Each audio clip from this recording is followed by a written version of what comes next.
పాడి పంట అంటుంటారు. పంట కంటే కూడా ఇవాళ పాడి ద్వారా చాలా వరకు లాభాలు వస్తున్నాయి. మరి ఈ పాడి ద్వారా మంచి లాభాలు ఆర్జించాలంటే ఆ పశువు యొక్క ఆరోగ్యం కూడా చాలా వరకు కూడా బాగుండాల్సిన అవసరం ఉంది. ముఖ్యంగా పాడి గేదెల్లో పొదుగు వాపు వ్యాధి అనేది ఎక్కువగా మనకు కనిపిస్తూ ఉంటుంది. ఈ పొదుగు వాపు వ్యాధి వస్తే ఎలాంటి జాగ్రత్తలు తీసుకోవాలి, వ్యాధి రాకుండా ఉండాలంటే ముందస్తుగా ఎలాంటి జాగ్రత్తలు తీసుకోవాలి ఇత్యాది అంశాల గురించి టంగుటూరు మండలం సూరారెడ్డిపాలెం పశు వైద్యులు డాక్టర్ సోమశేఖర్ గారు మన ముందున్నారు. వారి ద్వారా తెలుసుకుందాం. సార్ నమస్కారం. సార్ నమస్కారం సార్. సార్ చాలా సందర్భాల్లో పాడి పశువుల్లో ఈ పొదుగు వాపు వ్యాధి అనేది చూస్తూ ఉంటాం. ఈ పొదుగు వాపు వ్యాధి వచ్చినప్పుడు గేదె చనిపోకపోయినా రైతుకు మాత్రం పూర్తి స్థాయిలో నష్టం జరుగుతూ ఉంటుంది. ఇలాంటి పరిస్థితుల్లో ఎలాంటి జాగ్రత్తలు తీసుకోవాలంటారు రైతు స్థాయిలో? రైతు సోదరులందరికీ నమస్కారం అండి. ముఖ్యంగా మనం చూసినట్లయితే పాడి పరిశ్రమలో ప్రధానమైన సమస్య పొదుగు వాపు వ్యాధి. ఎందుకంటే మనకు పాల దిగుబడి అనేది అమాంతం తగ్గి రైతుకి అపార నష్టం కలిగించే పశు వ్యాధులలో ముఖ్యమైనది పొదుగు వాపు వ్యాధి. ముఖ్యంగా మనం ఈ వర్షాకాలం కానీ చలికాలంలో కానీ ఈ ఇన్ఫెక్షన్స్ పొదుగుకి సోకే వ్యాధులు ఎక్కువ అవడం వల్ల రైతులు పొదుగు వాపు వ్యాధి పశువులు బారిన పడి పాల దిగుబడి తగ్గి నష్టం చేకూరుతోంది. దీనికోసం మనం పొదుగు వాపు వ్యాధిలో గల కారణాలు, రాకుండా తీసుకోవాల్సిన చర్యలు, అదేవిధంగా వస్తే జరిగే నష్టాలు, వీటి గురించి మరియు వచ్చిన తర్వాత తీసుకోవాల్సిన చికిత్సా విధానం తెలుసుకుందాం. ముఖ్యంగా మనం పొదుగు వాపు వ్యాధిని మనం ఈ మాస్టైటిస్ అంటాం. పాలిస్తున్న పశువులకు ఇది మనకి ప్రధానంగా మనం దీన్ని చూస్తుంటాం. పశు పోషకులకు, పశు వైద్యులకు మనకి తీవ్రంగా కలవరపరుస్తుంది. ఇది మనం పొదుగు నిర్మాణం చూసినట్లయితే మనం పాల గ్రంథి మరియు పాల గ్రంథుల నాళము, పాలు నిలువ ఉండే స్థలాన్ని మనం అడ్డర్ సిస్టన్ అంటాం. అదేవిధంగా చన్నులో పాలు నిలువ ఉండే స్థలాన్ని మనం టీట్ సిస్టన్ అంటాం. చన్ను రంధ్రము మరియు రక్తనాళాలు, ఇవన్నీ కూడా మనం పొదుగు నిర్మాణంలో మనం చూస్తుంటాం. ప్రతి పాల గ్రంథి చుట్టూ మనకు కండరపు కణాలు మరియు రక్తనాళాలు ఉంటాయి. ఈ పాల గ్రంథి లోపల వైపున మనకు ఒక వరుస పాల ఉత్పత్తి చేయ కణాలు ఉంటాయి. వీటి నుంచి మనం పాల ఉత్పత్తి అనేది జరుగుతూ ఉంటుంది. ఆక్సిటోసిన్ హార్మోన్ అనేది ఈ కండర కణాలను సంకుచితం చేయడం వలన మనకి పాల గ్రంథిలోని పాలు పొదుగులోకి వచ్చి దాని నుండి మనకు స్థలం చేకూరుతుంటుంది. పొదుగు వాపు అనేది ముఖ్యంగా మనకి రకరకాలైన బ్యాక్టీరియా, ఫంగస్, వీటి వలన మనకి పశువు ఆశిస్తూ ఉంటుంది. ఈ వ్యాధి సోకిన పొదుగు అనేది భౌతికంగాను మరియు రసాయనికంగాను చాలా మార్పులకు గురవుతూ ఉంటుంది. దానివలన మనకి పాల దిగుబడి అనేది తగ్గుతుంది. అదేవిధంగా పాల నాణ్యత కూడా తగ్గుతుంది. పాలు వినియోగానికి మనకి పనికిరావు అన్నమాట. దాంట్లో కణతలుగా ఉండడం మరియు పాలు చెడిపోవడం జరుగుతూ ఉంటుంది. ఈ పొదుగు అనేది తాత్కాలికంగా కానీ లేదా శాశ్వతంగా పాల ఉత్పత్తికి పనికి రాకుండా పోతుంది. ఈ కొన్ని సందర్భాల్లో మనం ఎంత ఖర్చు చేసినట్టు, వైద్యానికి ఎంత ఖర్చు చేసినట్లయినా సరే, రైతు తన వ్యయ ప్రయాసాలను వచ్చి దానికి చికిత్స అందించినా సరే ఫలితాలు అంతమంత ఆశాజనకంగా ఉండకపోవచ్చు. తర్వాత కొన్ని రోజులకు మనకి ఆ పశువు ఖరీదు కూడా పూర్తిగా తగ్గిపోతుంది ఈ పొదుగు వాపు వలన. ఈ కారణంగానే మనకి పొదుగు వాపు వ్యాధిని పాడి రైతు మొదటి శత్రువు అని కూడా అంటాము. ఈ వ్యాధి నుండి మనకి పశువులు ఒకసారి వ్యాధి సోకినట్లయితే దాని పాల దిగుబడి అనేది పూర్తిగా తగ్గిపోవడం జరుగుతుంది. పొదుగు వాపుని మనం రెండు రకాలుగా చూడొచ్చు. ఈ పొదుగు వాపు క్లినికల్ మాస్టైటిస్ అని ఒకటి అంటాం, మన సబ్ క్లినికల్ మాస్టైటిస్ అని రెండో రకంగా అంటాం. క్లినికల్ మాస్టైటిస్లో మనకి పొదుగు వాపు లక్షణాలు స్పష్టంగా కనిపిస్తూ ఉంటాయి. అదేవిధంగా సబ్ క్లినికల్ మాస్టైటిస్లో మనకి పొదుగు వాపు లక్షణాలు అంతగా కనిపించకపోయినప్పటికీ పాల దిగుబడి అనేది పూర్తిగా తగ్గిపోయి రైతుకి నష్టం చేకూరుస్తుంది. ఈ పొదుగు వాపుకు మన ప్రధాన కారణాలు చూసినట్లయితే సూక్ష్మ క్రిములు ప్రధాన కారణం. అదేవిధంగా పశువు యొక్క పరిసరాలు అపరిశుభ్రంగా ఉండడం వల్ల ఈ సూక్ష్మ క్రిములు అనేటివి పొదుగును ఆశించడం జరుగుతుంది. మనకి ఇప్పటివరకు దగ్గర 140 సూక్ష్మ క్రిములను ఈ పొదుగు వాపు కారకాలుగా గుర్తించడం జరిగింది. ఈ పాలు పితకడానికి రైతు మనం ముందు చూసినట్లయితే పశువుల చనుల రంధ్రాలు చాలా బిగువుగా మూసుకొని ఉంటాయి. చేతితో పాలు పితికిన తర్వాత, పూర్తిగా పాలు పితికిన తర్వాత ఈ రంధ్రం మూసుకోవడానికి కనీసం 30 నుండి 60 నిమిషాలు, అంటే అరగంట నుండి గంట సమయం పడుతుంది ఈ పశువు చనుల యొక్క రంధ్రాలు పూర్తిగా మూసుకోవడానికి. ఈ సమయంలో కనుక మనం ఈ సూక్ష్మక్రిములు అనేటివి ఈ లోపలికి ప్రవేశించడానికి అనువైన సమయం అనమాట. ఈ సమయంలో మనం అపరిశుభ్రత వాతావరణంలో పశువును పనుకోబెట్టడం వల్ల ఈ సూక్ష్మక్రిములు అనేటివి పొదుగులోకి ప్రవేశించి ఈ పొదుగు వాపుకి కారణమవుతూ ఉంటాయి. ఈ పొదుగు వాపు వ్యాపించే విధానం చూసినట్లయితే మనకి ఈ సూక్ష్మక్రిములు ఒక పశువు పొదుగు నుండి ఇంకో పశువు పొదుగునకు ఈగల ద్వారా కానీ, పాలు పితికే వారి చేతుల ద్వారా కానీ, పాలు పితికే యంత్రం ద్వారా కానీ వ్యాపించే అవకాశాలు ఉంటాయి. పాలు తాగు దూడల వలన కూడా ఇవి ఒక పశువు నుండి ఇంకో పశువుకు ఈ సూక్ష్మక్రిములు వ్యాపించే అవకాశం ఉంటుంది. అదేవిధంగా మనం పాలు పితికేటప్పుడు చుట్టుప్రక్కల పరిసరాలు పరిశుభ్రంగా లేకపోయినా సరే అక్కడ సూక్ష్మక్రిములు అనేటివి పశువును ఆశించడం జరుగుతుంది. కొన్ని సందర్భంలో సహజంగా ఉండి ఎలాంటి హాని చేయని క్రిములు కూడా పశువు తన రోగనిరోధక శక్తి కోల్పోయినప్పుడు ఇవి పైచేయి తీసుకొని పశువుకి హాని కలిగిస్తూ ఉంటాయి. కొన్ని సందర్భాల్లో మనకి సిస్టమిక్ ఇన్ఫెక్షన్ అంటాం, అది రక్తం ద్వారా కూడా ఈ సూక్ష్మక్రిములు అనేటివి పొదుగును ఆశించడం జరుగుతూ ఉంటుంది. కొన్ని సందర్భాల్లో పాలు పితికే సమయంలో పొదుగుకి ఏదైనా గాయం అయినట్లయితే ఆ గాయం ద్వారా కూడా ఈ సూక్ష్మక్రిములు అనేటివి పొదుగును ఆశిస్తూ ఉంటాయి. పడ్డ పశువులు పొదుగులను మరియు పెద్ద దూడల పొదుగులను ఇతర దూడలను చప్పరిస్తూ తాగడం వలన కూడా ఇవి పొదుగు వాపు రావడం జరుగుతూ ఉంటుంది. కొన్ని సందర్భాల్లో పాలు రైతు ఆవు నుండి కానీ గేదె నుండి కానీ పాలు పూర్తిగా పితకపోవడం వల్ల ఈ పాలు అనేటివి పొదుగులోనే ఎక్కువసేపు ఉండడం వల్ల కూడా ఈ ఇన్ఫెక్షన్ అనేది పశువుకు ఆశించడం జరుగుతుంది. ఇవన్నీ కూడా మనకి పొదుగు వాపు కారణాలు. అదేవిధంగా ఇప్పుడు కొత్తగా డైరీ ఫామ్స్లో కానీ పెద్ద లార్జ్ స్కేల్ డైరీ ఫామ్స్లో చూసినట్లయితే పాలు పితుకు యంత్రాన్ని సరిగ్గా శుభ్రంగా ఉంచకపోవడం వల్ల కూడా ఈ పాలు పితుకు యంత్రం ద్వారా కూడా పొదుగు వాపు అనేది వ్యాపించడం జరుగుతూ ఉంటుంది. పొదుగు వాపులో రకాలు చూసుకున్నట్లయితే పొదుగు వాపులో చాలా రకాలు ఉంటాయి. ఫస్ట్ది మనకి పర్అక్యూట్ మ్యాస్టైటిస్ అంటాం, అంటే అతి తీవ్ర స్వరూప పొదుగు వాపు వ్యాధి. అంటే సడన్గా వచ్చి ఎక్కువ సివియారిటీతో ఇది పశువుని బాధిస్తూ ఉంటుంది. అదే రెండో రకం చూసినట్లయితే అక్యూట్ మ్యాస్టైటిస్ అంటాం, అంటే తీవ్ర స్వరూప పొదుగు వాపు వ్యాధి. మూడో రకం చూసినట్లయితే సబ్ అక్యూట్ మ్యాస్టైటిస్, అంటే సాధారణమైన పొదుగు వాపు వ్యాధి. క్రానిక్ మ్యాస్టైటిస్ నాలుగో రకం, అంటే ఇది దీర్ఘకాలిక పొదుగు వాపు వ్యాధి. అదేవిధంగా మనకి ఆరో రకం చూసినట్టయితే సబ్ క్లినికల్ మ్యాస్టైటిస్ అంటాం, అంటే జబ్బు లక్షణాలు ఎటువంటివి లేకపోయినా సరే పొదుగు వాపు అనేది మనకి పాలన దిగుబడి తగ్గడం ద్వారా ఈ మ్యాస్టైటిస్ అనేది మనకి రావడం జరుగుతుంది. మరొక రకం చూసినట్లయితే గ్యాంగ్రీనైస్ మ్యాస్టైటిస్ అంటాం. ఇది రక్త సరఫరా పూర్తిగా పొదుగుకు నిలిచిపోవడం వల్ల గ్యాంగ్రీన్ అంటే చనిపోవడం, పొదుగు కణజాలం మొత్తం చనిపోయి గ్యాంగ్రీన్ లాగా తయారయ్యి గ్యాంగ్రీనస్ మ్యాస్టైటిస్ వచ్చే అవకాశం ఉంటుంది. అదేవిధంగా బూజు క్రిముల వల్ల కూడా మనకి బ్యాక్టీరియా వల్లే కాకుండా చాలా రకాలైన బూజు క్రిములు వల్ల కూడా మనకి మ్యాస్టైటిస్ వస్తుంది. దాన్ని మనం ఫంగల్ మ్యాస్టైటిస్ అంటాం. శిలీంధ్రాలు ఈ ఫంగల్ మ్యాస్టైటిని వ్యాపిస్తూ ఉంటాయి. ఇది తర్వాత కొన్నిసార్లు రైతు పాలలో రక్తం రావడానికి కూడా గమనిస్తుంటాం. ఇది హిమోగలెక్షియా అంటాం, అంటే రక్త మిశ్రితమైన పాలు మనకి దీనిలో రావడం జరుగుతుంది. తదుపరి మనం పొదుగు వాపు వచ్చిన పశువులో గమనించుకోవాల్సిన ముఖ్య లక్షణాలు చూసినట్లయితే పొదుగు వాపులో మనం చాలా రకాలైన మార్పులు గమనిస్తూ ఉంటాం. ఒకటి, పొదుగు చన్ను రంధ్రం వెలుపల మార్పు, పొదుగు వాపు ఉండడం గమనించవచ్చు. పొదుగును పట్టుకుంటే గట్టిగా ఉండడం, అదేవిధంగా పొదుగు పట్టుకున్నప్పుడు మనకి వెచ్చదనం మరియు వేడి ఎక్కువగా తగులుతుంది, నొప్పి ఎక్కువగా పశువు ఫీల్ అవుతూ ఉంటుంది అనమాట.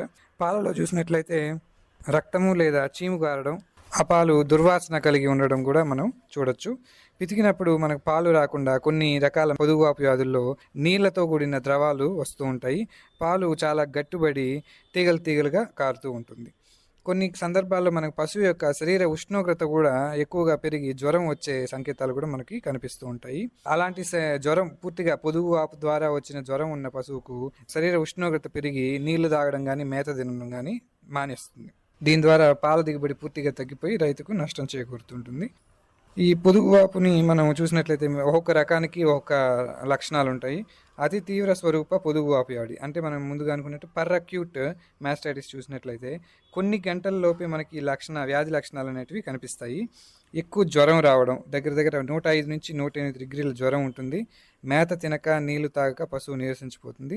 అదేవిధంగా పాల దిగుబడిలో గణనీయంగా, అంటే 10 లీటర్ల పాలు ఇచ్చే పశువు కూడా దగ్గర 2 లీటర్ల వరకు పడిపోవడం జరుగుతుంటుంది. పశువు లేవకుండా అట్లా కూర్చుండిపోవడం, పొదుగును తాకినట్లయితే వెచ్చగా వేడిగా ఉండి నొప్పితో బాధపడుతూ ఉంటుంది. దీన్ని మనం పర్అక్యూట్ మ్యాస్టైటిస్ అంటాం, అతి తీవ్ర స్వరూప పొదుగు వాపు వ్యాధి.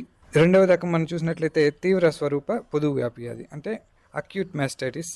ఇది ఒక రోజులో మనకి డెవలప్ అవుతూ ఉంటుంది. అంటే కొన్ని గంటల వ్యవధిలో కాకుండా ఒక రోజు వ్యవధి తీసుకొని ఈ పొదుగు వ్యాధి అనేది వస్తూ ఉంటుంది. దీనిలో కూడా మనకి జ్వరం ఉంటుంది, కానీ ఇంతకుముందు చూసినట్ల పర్అక్యూట్ మ్యాస్టైటిస్లో లాగా కాకుండా 103 డిగ్రీల జ్వరం ఉండడం జరుగుతూ ఉంటుంది. దీనిలో కూడా మనకి మేత తినకపోవడం, నీళ్లు తాగకపోవడం గమనిస్తూ ఉంటాం. పొదుగు గట్టిబడి మనకి నొప్పితో కూడిన బాధ పశువు అనుభవిస్తూ ఉంటుంది. ఈ పాలు పితకడం చూసినట్లయితే మొదటి పాలు నీళ్లుగా ఉండి ఆ తర్వాత పసుపు రంగు కానీ పాలు గడ్డలు కట్టుకుపోవడం కానీ మనం గమనించుకోవచ్చు. తర్వాత రకం చూసినట్లయితే మనకి సబ్ అక్యూట్ మాస్టైటిస్, దీన్ని మనకు సాధారణమైన పొదుగువాపు వ్యాధి అంటాం. దీంట్లో జ్వరం ఉండొచ్చు, లేకపోతే ఉండకపోవచ్చు. అంత జ్వరం అనేది మనకి ఎక్కువగా గమనించం దీంట్లో. కాకపోతే పొదుగు మాత్రం కొద్దిగా వాచి పాల దిగుబడి అనేది పూర్తిగా తగ్గడం జరుగుతూ ఉంటుంది. 4వ రకం చూసినట్లయితే దీర్ఘకాలిక పొదుగు వ్యాధి, దీన్ని మనం క్రానిక్ మాస్టైటిస్ అంటాం. దీంట్లో జ్వరం ఉండదు, మేత మామూలుగానే మేస్తున్నా సరే పాల దిగుబడిలో క్రమేపా తగ్గుదల మనకి గమనిస్తూ ఉంటాము. పొదుగు మామూలుగా మృదుత్వాన్ని పోగొట్టుకుని గట్టిపడుతుంది.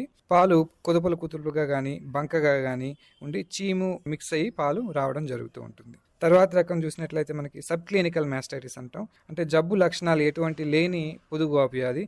ఇందులో మనకి పొదుగు వాపు ఉన్నట్లు కూడా మనం కనిపించదు, కానీ పాలు అనేటివి మనకి పూర్తిగా తగ్గిపోవడం జరుగుతుంది. పాల దిగుబడిలో తగ్గుదల క్రమేపీ మనం గమనించవచ్చు. ఇది కేవలం కొన్ని మనకి కంటితో మనం చూడలేం కాబట్టి, పొదుగు వాపు లక్షణాలు ఏమి ఉండవు కాబట్టి, కొన్ని రకాలైన పరీక్షలు చేయడం వల్ల మాత్రమే మనకి దీనికి సబ్ క్లినికల్ మాస్టైటిస్ ఉందనేది మనం తెలుసుకోగలుగుతాం. కంటితో చూస్తే అది సాధారణ పాలులాగా ఉన్నప్పటికీ కూడా ఈ పరీక్షలు చేయడం వల్ల మాత్రమే మనకి ఈ సొమాటిక్ సెల్ కౌంట్ అనేది పెరిగి పాజిటివ్గా మనం నిర్ధారించడం జరుగుతుంది.